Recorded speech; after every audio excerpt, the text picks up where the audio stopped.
Hello and welcome again to 10 Things About Writing.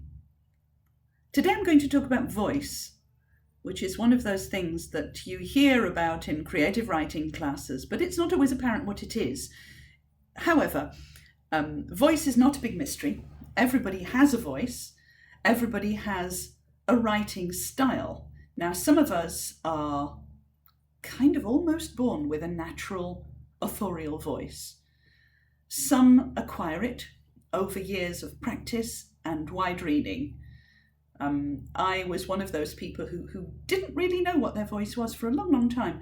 I was good at pastiching and parodying other people and copying other people, but I didn't really feel that I had a voice of my own, and it took me some years to find one.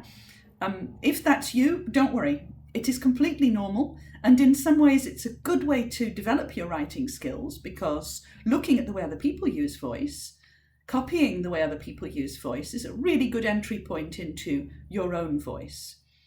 On the other hand, you may already know what your voice is like, which is also just fine. It's a bit like singing. Some people are born with a natural, untrained singing voice. Other people have to work at it.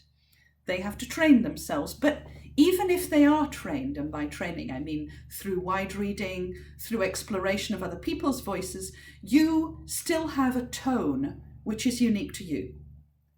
And this translates very well into talking about authorial voice, which is the voice that you use when you are telling a story. Now, everybody alters their speaking voice from time to time to deal with different people in different situations. When I was a teacher, I had a teacher voice, which was designed to convey information in a certain way and sometimes to exercise discipline over a noisy class. I had a different voice at home when I was with my family. I had a slightly different voice with my daughter when she was growing up. I have a different voice with my friends, a different voice with strangers. Now, the shades of difference are quite subtle when you're talking about different personas. And the same is true for writers. If you are writing for children, you may write in a slightly different authorial voice to if you were writing for adults, but the tone would still be the same. So your voice is based on a lot of things that can't be changed and some things that can. You have a general neutral authorial voice when you're speaking as you, the writer. That's based on your upbringing, your vocabulary, your choice of reading. All sorts of things play into creating that authorial voice. If you modify it too much, if you start pulling in vocabulary that you're not used to using, or if you start making an effort to sound like somebody different, eventually that will collapse and you'll find that you've written something that sounds pretentious or fake. You want to avoid that. There is a different style of voicing, which is character voice, and this is something that you adapt according to your different characters. If you're speaking in the first person in a character voice, then you will overlay certain things that belong to your character, mannerisms that belong to your character, vocabulary that belongs to your character, but your own voice will be there as well. It will be a kind of undertone to everything, in the same way that when Meryl Streep is playing a character on screen, she still sounds like Meryl Streep underneath, even though various changes may have been made. So what makes a good authorial voice? Well, the first thing I think is not to overstep the boundaries of what comes naturally to you. A lot of writers, particularly when they're beginning, they reach for the thesaurus every time they want a word, and it can end up sounding overwritten and pretentious and just not entirely natural if you're constantly looking up words and trying to modify your natural vocabulary. Remember, you're telling a story here. You're not passing an exam. You're not trying to impress somebody with your vocabulary depth.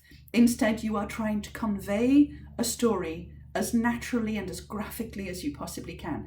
And so don't be worried if you're not using lots of graphic terminology and different vocabulary that you don't know. If your voice is a simple one, there's absolutely nothing wrong with that.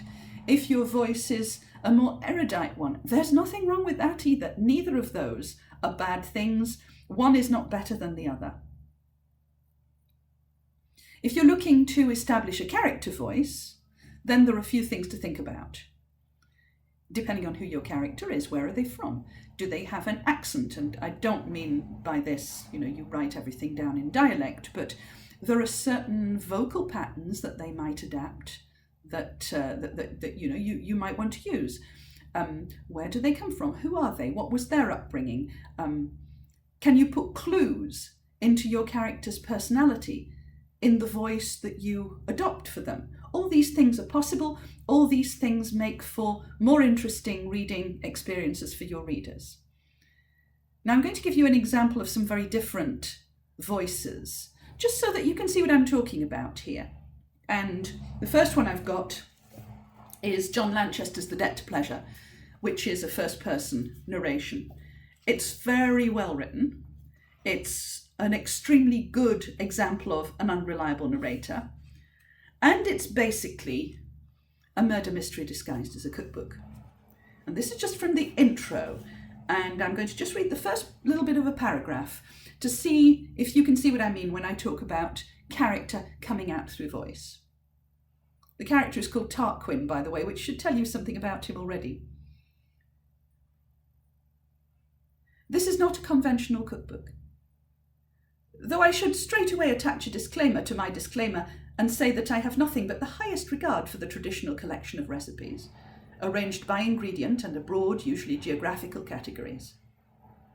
One of the charms of the genre is that it places an admirably high premium on accuracy. The omission of a single word or a single instruction can inflict a humiliating fiasco on the unsuspecting home cook. Which of us has not completed a recipe to the letter, only to look down and see, lying unused by the side of the sauté pan, a recriminatory pile of chopped onions? One early disaster of my brother's, making a doomed attempt to impress some hapless love object, was occasioned by the absence of the small word plucked. He removed from the oven a roasted but full-fledged pheasant, terrible in its hot sarcophagus of feathers. Now here you see the example of a very good, very well-defined character voice, and you can hear that character coming out in the choice of vocabulary. It is ostensibly a cookbook, but we know already that it's not going to be a cookbook. We already know that there is going to be something profoundly weird about this story. We also know that the character Tarquin likes his long words. He is a bit of a pretentious character. He expresses himself in a very particular way. I feel that he would be deeply annoying to know as a human being, but that too is meant. It's supposed to convey that, and it does it very well. It also conveys a certain amount of foreshadowing, which is a topic we'll talk about later. The whole business of this rather horrible story of the pheasant in its hot sarcophagus of feathers is a perfect introduction to something which is in fact going to be a very dark story indeed. Not everybody wants to write in a voice like this. Not everybody is writing a character like this. But if you are going to write a character called Tarquin, expect him to talk like a Tarquin, unless you have very good reason not to. Now the next one I'm going to try is a Shirley Jackson story. And again, this is a dark tale. And Shirley Jackson's stories often start off with quite gentle beginnings, but little insertions into the vocabulary to establish the voice, the tone of that story, and to allow the reader to understand that there is going to be something more coming, something that will perhaps draw them in. Now, this is a story called The Possibility of Evil. Already, that is a bit of a giveaway.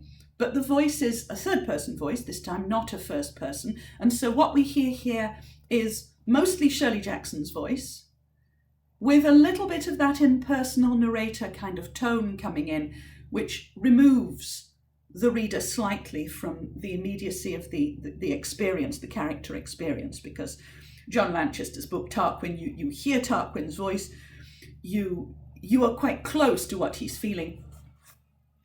This is a much more distanced perspective, and it's supposed to be. Miss Adela Strangeworth stepped daintily along Main Street on her way to the grocery. The sun was shining, The air was fresh and clear after the night's heavy rain, and everything in Miss Strangeworth's little town looked washed and bright. Miss Strangeworth took deep breaths and thought that there was nothing in the world like a fragrant summer day. Now this voice is slightly different. It's a slightly cool voice. It's an impersonal voice. She's chosen an impersonal point of view, and she's chosen a very neutral kind of vocabulary. There are no hot sarcophagi here. There are no long words for me to stumble over when I'm reading. On the other hand, Miss Strangeworth is a strange kind of name. There are little points that indicate that perhaps this is going to become a dark story, and there is a little bit of foreshadowing which suggests that, you know, this very pleasant summer day that we're talking about might just turn nasty quite soon. Shirley Jackson has an extremely good instance of the cool, impersonal narrative voice, except when she's writing in the first person, which she does in We Have Always Lived in the Castle, which is an extremely good narrative voice. And I would advise you to read that book if you can get hold of a copy, because the narrator is one of the most engaging narrators in fiction, I think, and has a very particular tone of voice of her own. She is young, she is appealing, she is possibly neurodivergent.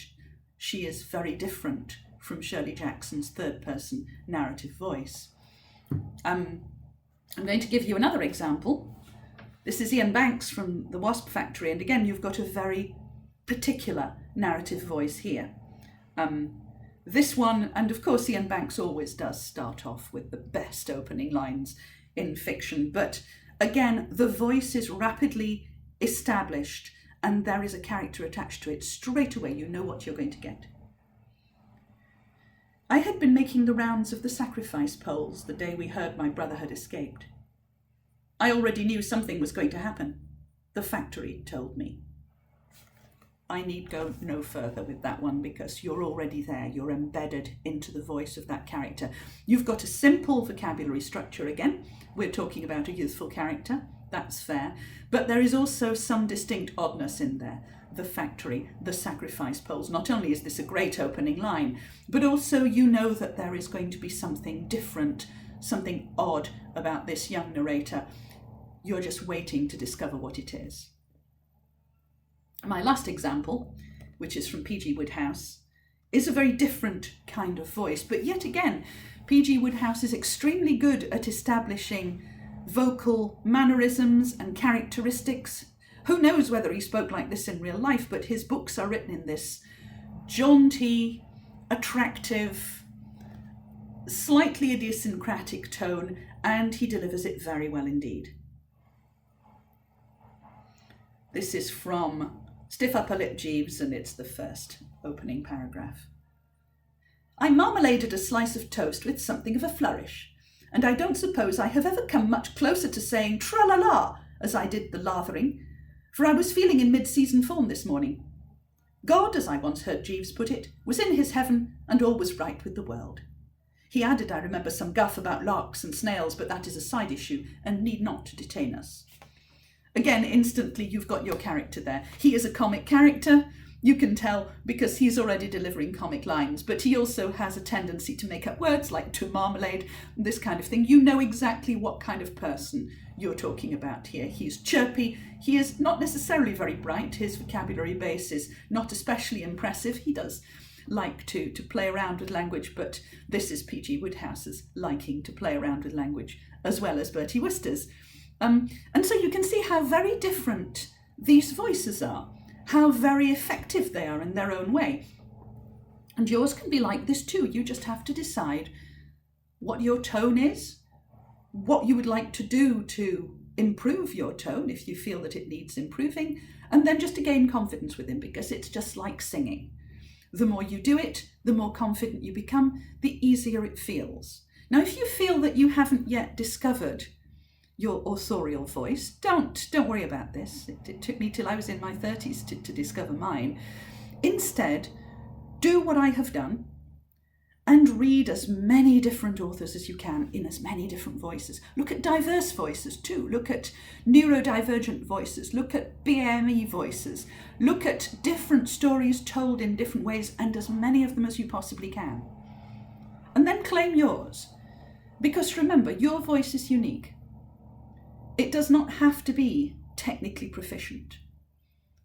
In the same way that some singers manage to put across a wonderful character to their singing while still not having a particularly great range. Look at somebody like Leonard Cohen, who manages to be charming as hell when he's singing, and yet he might as well be singing through a throat full of gravel. That is his tone, that is his style. You either like it or you don't. But don't be afraid to use your voice, because it's yours. Nobody else can use it. You are unique in that respect. So use it, own it, and also remember that one of the truths of being a writer or a performer of any kind is that sometimes people just won't like your voice. That's not your fault. You can't please everybody. Till next time, happy writing. See you later.